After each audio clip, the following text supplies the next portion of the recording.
নমস্কার বন্ধুরা, শ্যামলী ব্লকে আপনাদের সকলকে জানাই স্বাগত। একটি কফি নিয়ে নিয়েছি, খুব ভালো টাইট কফিটা। প্রথমে আমি কফিটাকে কেটে নেব, কেটে ডাঁটাটাকে বাদ দিয়ে ফেলে দেব। এবার কফিটাকে আমি লম্বা করে প্রথমে মাঝখান দিয়ে ছিয়া করে কেটে নেব। কেটে নেওয়ার পর আবার একটি আমি মাঝখান থেকে ফালি দিয়ে নেব, তাহলে 4 চৌকো পিস হয়ে গেল। একটি কপিকে 4 ফালি করে নিয়েছি। এবার আমি একটু সরু করে বা পাতলা করে কপিটাকে কাটবো। কপিটা একটু ফুলে গেলেও অসুবিধা নেই, কপিটা ততটা টাইট ছিল না, একটু কপিটা পাতলা ফাঁকা হয়েই ছিল। তো এইভাবে আমি কপিগুলোকে আমার প্রয়োজন মতন আমি কেটে নেবো, যতগুলো লাগবে আমার বাড়িতে সেই অনুযায়ী কাটবো। অনেক বাঁধাকপির রেসিপি খেয়েছেন বন্ধুরা, একবার এইভাবে এই রেসিপি খাবেন, কোনো দিনও ভুলতে পারবেন না। এমন দিনে তো বাঁধাকপি পুরো ফেলাছড়া, মানুষ খেতে চায় না। তা আমি হচ্ছে যে এই বাঁধাকপি এইভাবে রান্না করেছি, আশা করব খুবই ভালো লাগবে। তা আমি 5 ফালি করে নিয়েছি এইভাবে, পিসটা দেখিয়ে নিয়েছেন। এবার একটি আমি পাত্রে বসিয়ে দিয়েছি, তাতে জল দিয়েছি, হলুদ দিয়ে দেব, লবণ দিয়ে দেব। এবারে আমি কপিগুলোকে পরপর এর ওপরে সাজিয়ে দেবো পরপর। একটু খুলে গেলে কোনো অসুবিধা নেই, ঠিক সময়ে ওটাকে হাতে করে নিলেই হবে। একটুখানি হাতে করে যখনই বেসনে ফাটাবো, এটা আমি অল্প সেদ্ধ করব, বেশি একটা করব না। এবার চুবড়িয়ে ঢেলে নেব, ঢেলে পুরো জলটাকে আমি ঝারিয়ে নেব, যেন না জলটা থাকে। এবারে ডিমগুলোকে এক এক করে আমি ভেজে নেব। তো এই ডিম আর বাঁধাকপির রেসিপি এত সুন্দর খেতে লাগে না। তা ভাজতে একটা বাটি চাপা দিয়ে দেবো, যখন ডিমটা কিন্তু পুরো একটু গোল হয়ে যাবে আর দেখতেও বেশ সুন্দর হবে। তো এইভাবে আমি সব ডিমগুলোকে এক এক করে ভেজে নেব।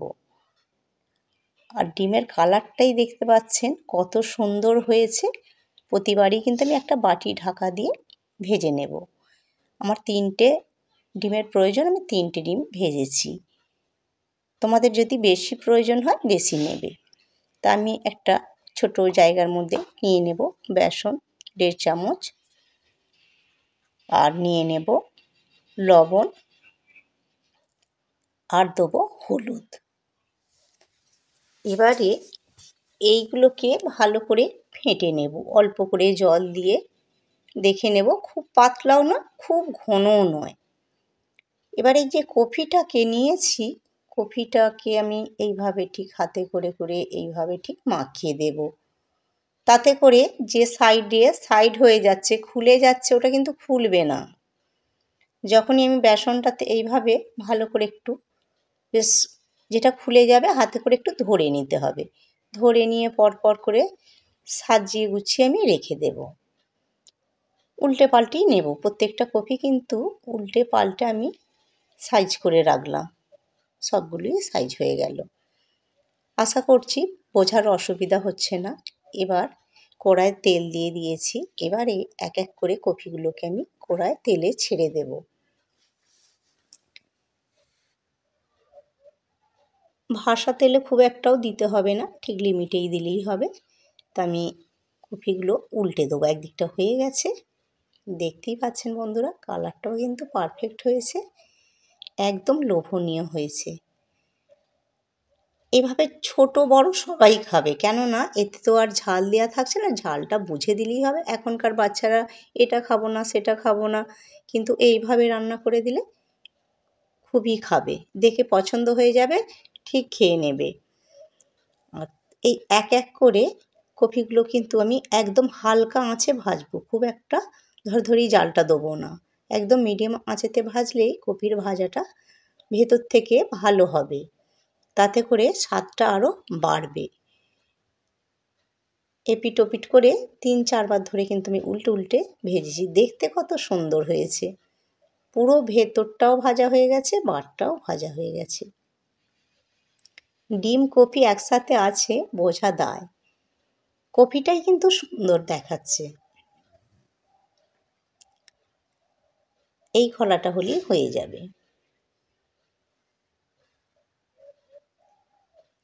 তা আমি সবগুলোকে এক এক করে তুলে নেব একটা ডিশের মধ্যে।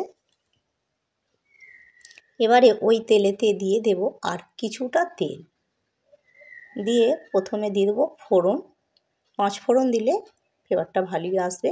একটি তেজপাতা, 2টি কাঁচা লঙ্কা। এটাকে বেশ ভালো করে নাড়াচাড়া করে ভেজে নেব। এবার দিয়ে দেব পেঁয়াজ। পেঁয়াজটাকেও নাড়াচাড়া করে ভেজে নেব। রসুন বাটা 1 চামচের মতো দেবো। লবণ, স্বাদ মতো লবণটাও দিয়ে দেব। একটু মাঝামাঝি করে ভেজে নেব, খুব একটা চুইয়ে ভাজবো না। দিয়ে দেব টমেটো। 2টি টমেটো নিয়েছি। টমেটো যখন একটু পরিমাণে বেশি দিই খেতে কিন্তু খুবই ভালো হয়। হলুদ দিয়ে দেব 1 চামচ। এবারে দিয়ে দেব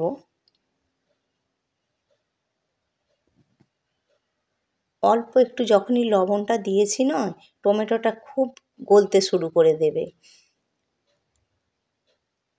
দেখেই তো মনে হচ্ছে যে লোভনীয় হবে।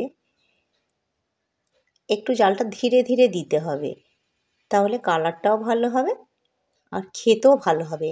যে কোনো পেঁয়াজ রসুন চুঁয়ে গেলে কিন্তু ভালো লাগে না রেসিপিটা, ওই জন্য ধৈর্য ধরে জাল দিতে হবে।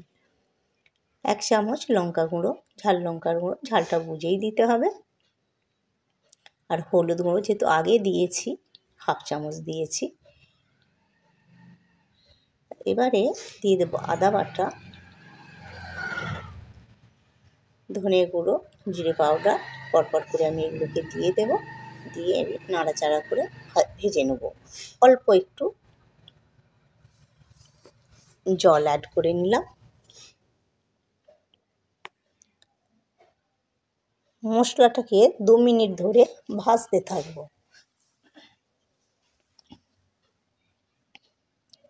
সবসময় আঁচ কমিয়ে দিতে হবে। ডিমটা গোল ডিম আছে, সৌন্দর্য দেখানোর জন্য বাঁধাকপি ঠিক যেমন দেখতে আমি কেটেছি ওই রকমই যেমন দেখতে হয়, চেনা দায় হয়ে যাবে। একইভাবে কিন্তু কেটে নেব 3টে ডিমকেই।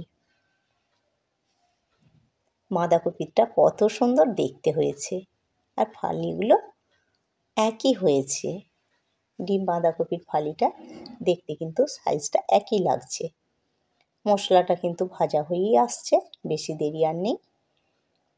এবারে দিয়ে দেব পরিমাণ মতো জল। জলটা পরিমাণ মতো দিয়ে দিলে আমি দেওয়ার পর ফুটতে দেব। 1 থেকে 2 মিনিট ফুটতে দেব। কাঁচা গন্ধটা পুরো ফুটে কেটে গেছে। এবার ডিমটাকে দিয়ে দেব। ডিমের পরেই দিয়ে দেব বাঁধাকপি। বাঁধাকপিটাও আমি এই ডিমের ওপরে দিয়ে দেব। এবারে কত সুন্দর ফুটেছে। হ্যাঁ, আর বেশি দেরি লাগবে না। এইভাবেই রেসিপি বানিয়ে নেবে। দেখতে কিন্তু অপূর্ব হয়েছে। যেহেতু বাঁধাকপিটা আগেই সেদ্ধ করা ছিল, আর বেশি সেদ্ধ হতে লাগবে না। একটু বেশ এইভাবে ফুটে উঠলেই হবে। এবারে আমি দিয়ে দেব ধনেপাতার কুচোনা। এই কুচিটা শেষ পর্যায়ে ছড়িয়ে দিলাম। দিয়ে একটু ফুটে উঠলেই হয়ে যাবে একদম রেডি। একদম হালকা হাতে কিন্তু আমি নাড়াচাড়াটা করে নিচ্ছি, যাতে না কপিটা খুলে যায়। ফুটে উঠেছে 1 থেকে 2 মিনিট। দেখুন, আজের মতো রেসিপি একদম রেডি হয়ে গেল। দেখতেও কত সুন্দর হয়েছে। আশা করব খেতে কিন্তু একদম অপূর্ব হবে। প্লিজ বন্ধুরা, একবার অন্তত বানিয়ে নেবে। কালারটা হয়েছে একদম পারফেক্ট। বাঁধাকপিটা চেনা যাচ্ছে না, একদম রেডি।